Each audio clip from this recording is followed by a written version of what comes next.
Dumateng sedaya relawan saka guru ingkang Hingga saat ini status Merapi masih dalam kondisi siaga. Aktivitas vulkanik masih terus terjadi, yang mengakibatkan terjadi guguran lava ke arah sungai yang berhulu di Gunung Merapi. Sementara, cuaca dan adanya bencana akhir-akhir ini juga perlu diwaspadai, seperti angin kencang, banjir, dan tanah longsor.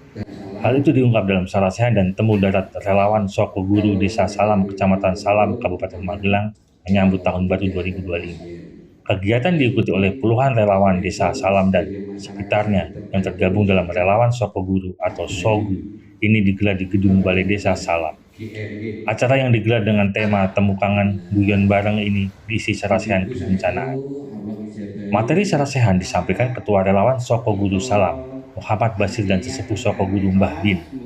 Dalam paparannya, Muhammad Basir mengajak kepada para relawan untuk selalu siap menghadapi bencana Merapi dan bencana lainnya yang selalu mengancam kita.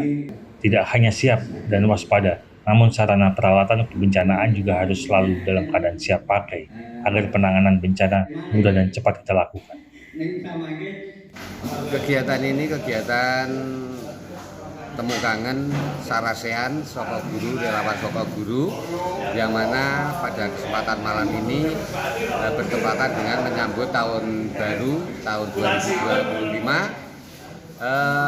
Untuk itu kami menghimbau kepada rekan-rekan relawan Soko Guru pada tahun 2025 ini untuk lebih meningkatkan kewaspadaan dan kesiapsiagaannya dalam menghadapi bencana, baik itu angin kencang dan banjir, terutama antisipasi apabila Merapi bergejolak, karena saat ini Merapi masih dalam situasi siaga. Untuk relawan Soko Guru juga lebih meningkatkan dan dalam pengamatan situasi cuaca, baik di wilayah Desa Salam, khususnya di wilayah Magelang. Tidak cuma itu, untuk Soko Guru di tahun 2025 saya himbau untuk lebih meningkatkan lagi guyub rukun dan kekeluargaannya, supaya nanti kita dalam menangani gejolak Merapi, apabila Merapi bergejolak maksudnya, karena kita dalam sister village dengan Desa Kemiren, Kecamatan Serumbung, maka saya himbau untuk semua relawan Soko Guru khususnya bisa menyikapi adanya kita sebagai sister village dengan Kemiren.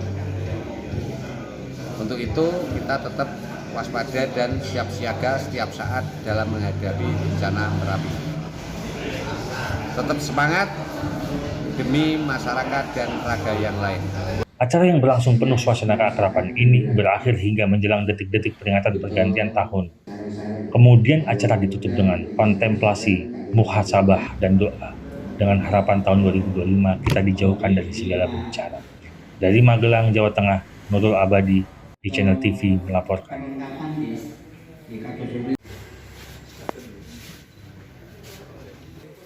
Pengurus pegawai tidak tetap, Tendik Jateng mendesak pemerintah perhatikan nasib. Dewan Pimpinan Pusat Forum Honorer dan Non-Kategori 2 Indonesia Jawa Tengah atau DPP FHNK 21 Jawa Tengah meminta kepada pemerintah untuk memperhatikan nasib mereka.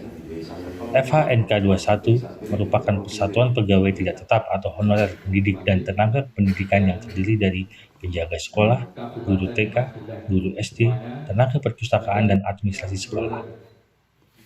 Para pegawai tidak tetap ini pejuang pendidikan statusnya masih honorer, bosda dan non-bosda, dengan gaji rata-rata yang masih jauh dari UMR. Mereka meminta kepada pemerintah untuk bisa diberikan kesejahteraan menjadi status ASN atau PPPK, waktu bukan paruh waktu, serta memperoleh kepastian hak kesejahteraan. Hal ini karena banyak PTT yang sudah bekerja 5, 10, hingga 15 tahun bahkan lebih, tapi mereka nasibnya tidak berubah. Menurut Sekretaris Jenderal FHNK 21 Jawa Tengah Herlambang Susanto, banyak para pegawai tidak tetap atau honorer yang mengalami kendala untuk mendaftar menjadi PPPK dan ASN. Herlambang meminta kepada pemerintah pada tahun 2025 ini mereka diangkat menjadi ASN. Untuk pertemuan kali ini sebetulnya kita sendiri dari Forum Honorer Non-K2 Indonesia, FNK2I khususnya dari Tendik juga. Kebetulan saat ini banyak beberapa dari daerah itu teman-teman mendapat kendala, khususnya mereka yang susah untuk mendaftar ataupun persyaratan yang memang tidak terpenuhi, maka kita coba sosialisasikan. Dan apa yang memang belum ada di regulasi yang pemerintah keluarkan saat ini, kita coba sampaikan kembali ke pemerintah pusat supaya betul-betul 2025 itu bersih dari honorer non-ASN menjadi ASN semuanya. Itu seperti itu. Jadi tuntutan ringkasnya seperti itu ya? Permintaan kita tetap sama, kita tidak ada karena di 2024 ini bukan lagi penyelesaian honorer prioritas, tapi prioritas penyelesaian honorer. Jadi tidak hanya mereka yang K2 atau non-K2 yang terdata ataupun tercecer, mereka sebetulnya sama-sama sudah mengabdi sebelumnya dan mempunyai kesempatan paling tidak diberikan mereka untuk bisa mengikuti tahapan seleksinya di tahun berikutnya. Yang nanti endingnya bisa jadi ASN untuk ke depan. Ya, betul. Jadi harapannya sesuai teman-teman, kita menjadi ASN, paling tidak status kita yang honorer menjadi jelas adalah ASN, baik itu nanti berada di P3K penuh waktu ataupun di paruh waktu. Insya Allah kita sama-sama berharap pemerintah pusat dan pemerintah daerah dan juga DPR ataupun kementerian terkait bisa memberikan regulasi yang terbaik untuk teman-teman agar semuanya dapat terangkat.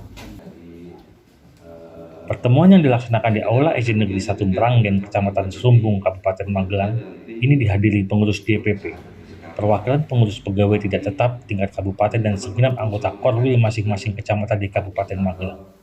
Dalam pertemuan yang berlangsung cukup akrab ini, para anggota sangat antusias menyampaikan aspirasi dan berdialog dengan pengurus DPP. Ya, baik. Saya sebagai penjaga sekolah, saya sudah hampir 20 tahun saya menjadi tenaga honorer. Dengan ini kami mengharap pemerintah itu bisa terketuk hatinya memikirkan kami dan teman-teman yang banyak sekali nasibnya dengan kami, dan suka dukanya kami itu sangat sedih sekali. Begini ya Bapak, jadi kami sampaikan bahwa selama ini kami guru TK itu dari segi kesejahteraan belum ada yang memikirkan sama sekali. Jadi kami juga belum tahu siapa yang bisa memfasilitasi kami. Kami merasakan bahwa guru TK itu selama ini juga dituntut dari pemerintah untuk misalkan harus kuliah S1, harus linearitas pendidikannya. Tapi mohon maaf, secara haknya kami itu belum ada yang memikirkan untuk kami sejahtera gitu Bapak. Jadi selama ini kami bahkan banyak guru TK yang setiap bulan belum tentu mendapatkan honor karena kami itu mendapatkan istilahnya uang transport itu dari iuran orang tua, tapi kadang kami di sekolah pedesaan tuh iuran dari orang tua banyak yang nggak masuk, dan kami pun sudah mensikapi untuk istilahnya menagih itu, tapi orang tua itu juga sikapnya juga beda-beda Bapak. Gitu. Terus nanti harapan Ibu gimana? Jadi kami berharap kami teman-teman pendidik TK itu nanti bisa dari segi kesejahteraan bisa lebih meningkat. Kami berharap juga seperti dengan pendidikan SD ke atas itu bisa diangkat untuk menjadi P3K ataupun ASN ke depan, agar kami bisa lebih sejahtera untuk bisa ikut mencerdaskan kehidupan anak-anak bangsa, Bapak. Saat ini jumlah pegawai tidak tetap dan honorer sekolah dasar di Provinsi Jawa Tengah ada ribuan orang. Mereka sangat berharap seiring meningkatnya anggaran pendidikan pada tahun 2025 ini, kesejahteraan dan status mereka pun juga meningkat. Dari Magelang, Jawa Tengah, Nurul Abadi di Channel TV melaporkan.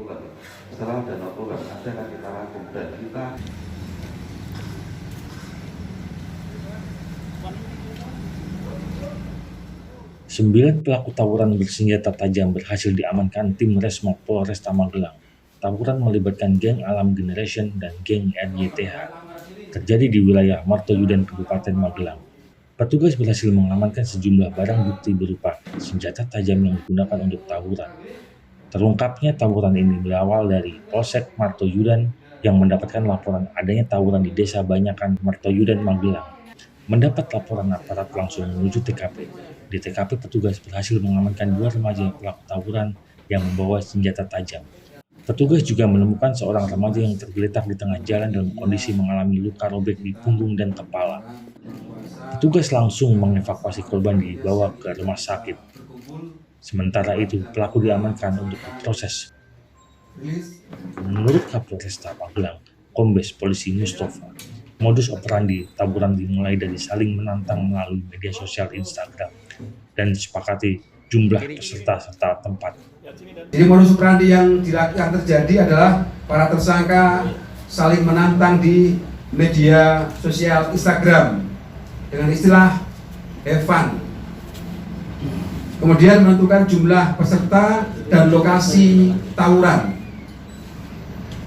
Jadi kronologi kejadiannya pada hari Minggu 29 Desember 2024 pukul 03.00 bermula dari piket Polsek Pertoyudan mendapatkan laporan tentang ada peristiwa tawuran.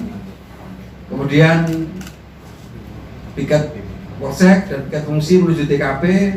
Setibanya di TKP, petugas mengamankan 2 orang anak yang juga menguasai senjata tajam celurit serta mendapati 1 remaja yang tergeletak karena korban tawuran. Dari kronologi penangkapan, berdasarkan hasil integrasi saksi tadi yang diamankan, kemudian mengamankan para tersangka dari hasil integrasi para tersangka mengaku saling menantang di medsos Instagram Geng Rit dan Geng Alam Generation. Jadi tidak lanjut, korban atas nama Rangga Eka Putra, ada 1 korban yang mengalami luka, sementara masih dirawat di salah satu rumah sakit di wilayah hukum Polresta Magelang. Tersangka yang diamankan dari G Alam Generation 4 anak yakni MH, VL, FF, dan NA. Keempatnya berstatus pelajar, sementara tersangka dari geng RYTH yaitu MD, MI, MB, AR, dan DN yang masih DPO. Para tersangka membawa senjata tajam terancam pasal 2 ayat 1 Undang-Undang Darurat Nomor 12 Tahun 1951 dan pasal 170 KUHP dengan ancaman hukuman maksimal 10 tahun penjara. Kapolresta Magelang menghimbau kepada orang tua agar mengawasi anak-anaknya yang menyimpan senjata tajam yang ikut geng dan keluar rumah.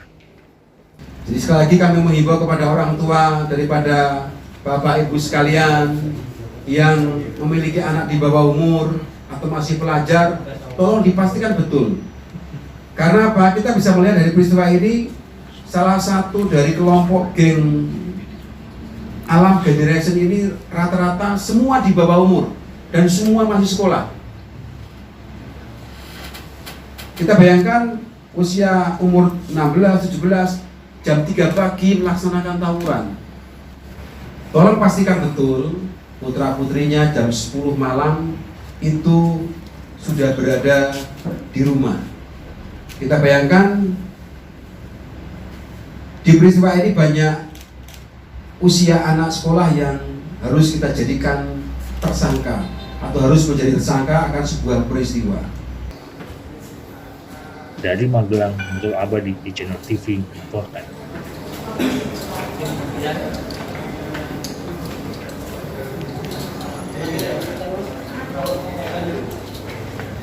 Pak Kapolda dan seluruh jajaran Polda DI.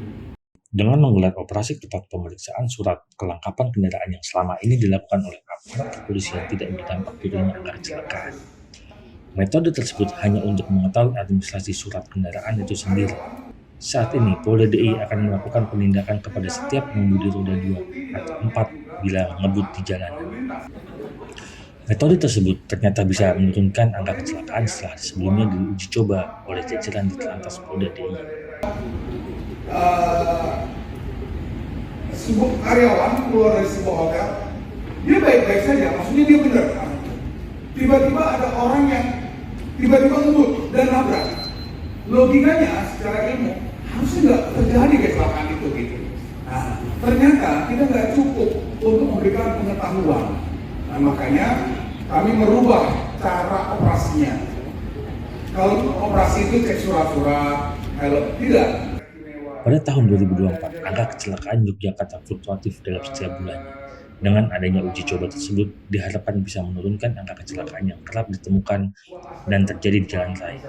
Berdasarkan data milik Ditlantas Polda DIY, kejadian laka lantas pada 2023 mencapai 6.211 peristiwa.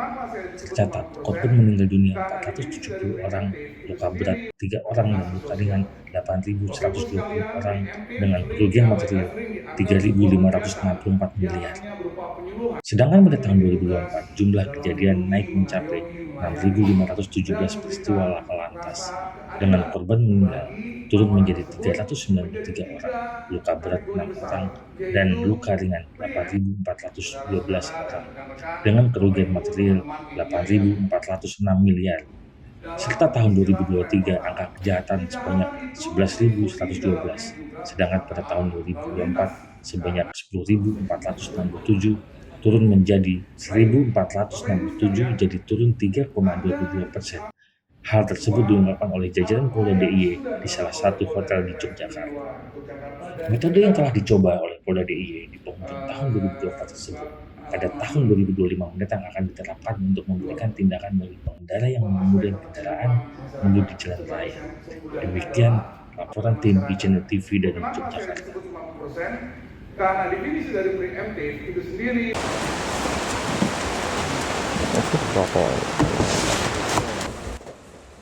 Jiwa sosial kemanusiaan yang coba terus digaungkan oleh organisasi masyarakat dari Aliansi Bantul Bersatu (ABB) di Bantul ini memang patut diapresiasi dengan menggandeng sejumlah donatur. Pihaknya terus berbagi kebahagiaan bersama anak-anak yatim piatu dan lansia terlantar di berbagai pelosok kampung. Kedatangan rombongan di Dusun Ketos, Sri Harjo, Imogiri, Bantul ini disambut antusias oleh warga. Wajah sumringah pun terpancar, baik dari anak-anak maupun warga lanjut usia. Masing-masing menerima manfaat, mendapatkan bingkisan berupa paket bahan pokok serta uang tali asih. Kegiatan ini rutin mereka lakukan sebagai wujud kepedulian dan tanggung jawab akan nasib warga kurang beruntung, yang hingga saat ini masih membutuhkan bantuan dan uluran tangan untuk meringankan beban hidup. Harapan kami bisa membantu pemerintah dalam artian karena tidak semua warga yang membutuhkan itu bisa tercover oleh bantuan pemerintah.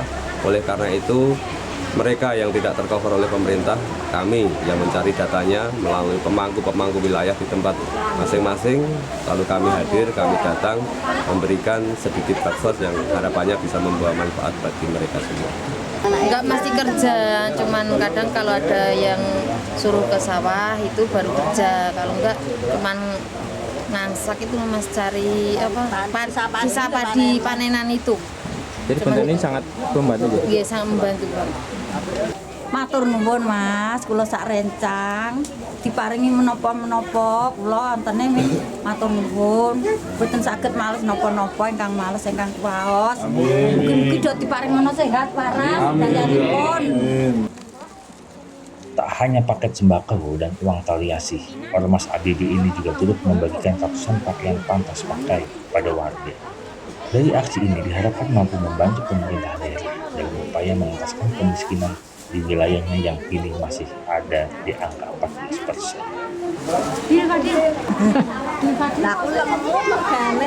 Katang wadah itu.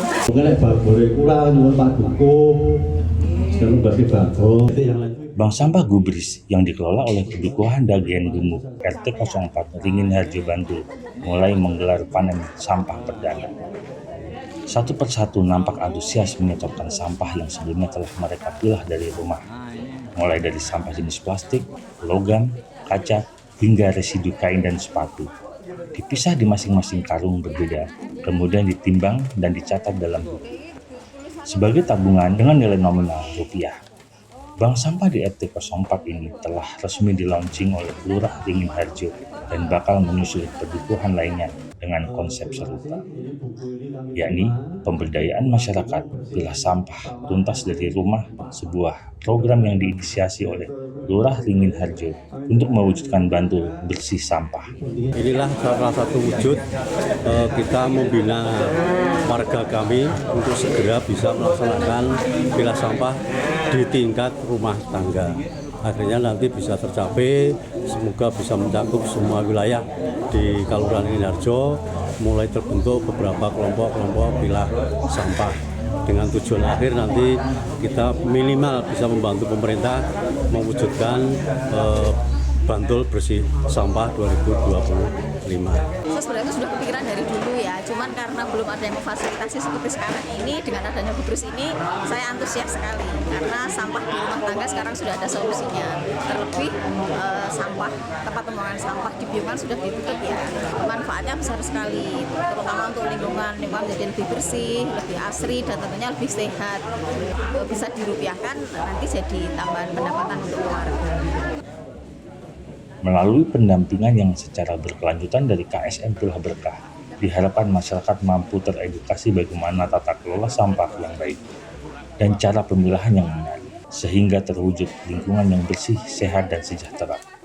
Kita langsung untuk bagaimana cara memilah sampah dulu saja, karena ini memang masih ada beberapa yang tercampur dan masih ada beberapa yang bingung. Jadi tadi residu dicampur dengan daur ulang, nah, itu kan menjadikan masalah ya, yang nantinya diharapkan masyarakat sudah mulai pinter ya untuk memilah-milah daur ulang dan bisa dibedakan dengan residu, begitu. Dirintisnya bank sampah Resik Apik ini direspon positif oleh warga. Mereka mengaku senang karena dapat ikut berperan dalam upaya menanggulangi sampah dimulai dari rumah tangga.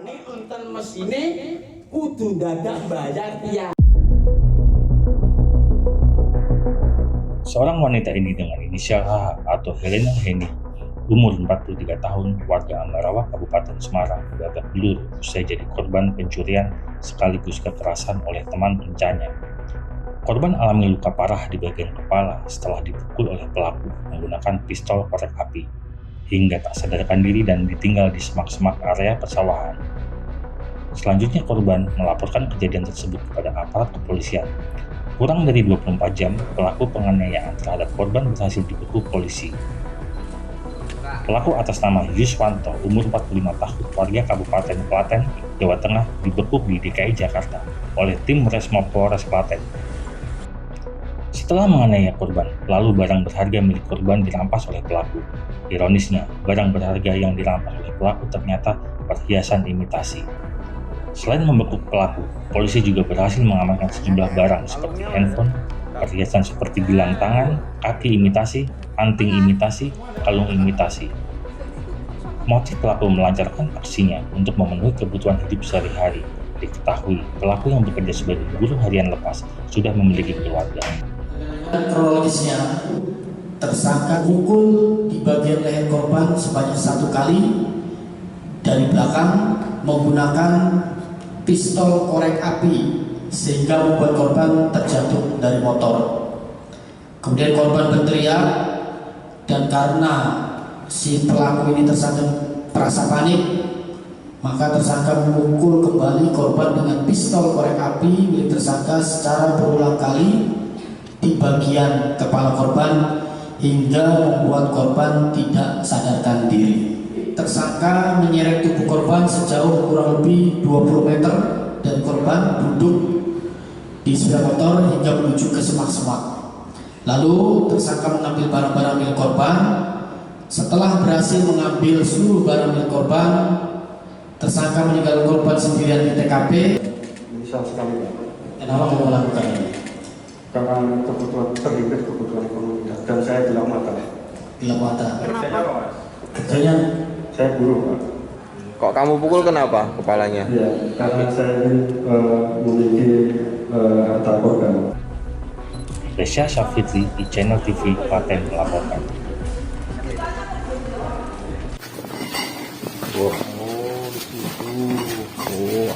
Polres Klaten, Jawa Tengah berhasil membongkar gudang sekaligus penjual miras berbagai merek.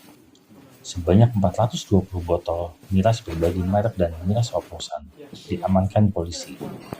Bahkan untuk mengelabui petugas, ratusan botol miras ini disimpan pada kandang ternak, lalu ditutup dengan tumpukan karung.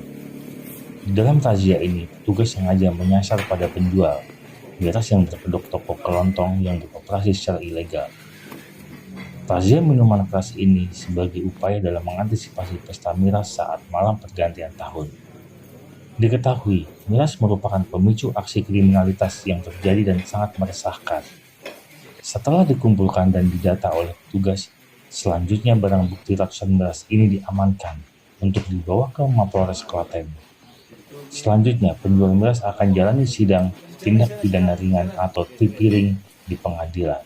Ya, hari ini kita melaksanakan kegiatan penindakan terhadap para penjual miras, baik oplosan maupun miras-miras yang tidak memiliki izin penjualan di wilayah Kabupaten Klaten. Untuk jumlahnya tadi? Untuk jumlahnya, untuk botol yang kita amankan dari beberapa tempat di wilayah Kabupaten Klaten, kita mengamankan sebanyak 420 botol minuman berbagai merek, kemudian minuman tradisional. Tujuan agenda hari ini mengantisipasi kegiatan para remaja yang akan melaksanakan pesta miras pada saat pergantian tahun nanti. Resya Syafitri, Channel TV, Klaten melaporkan.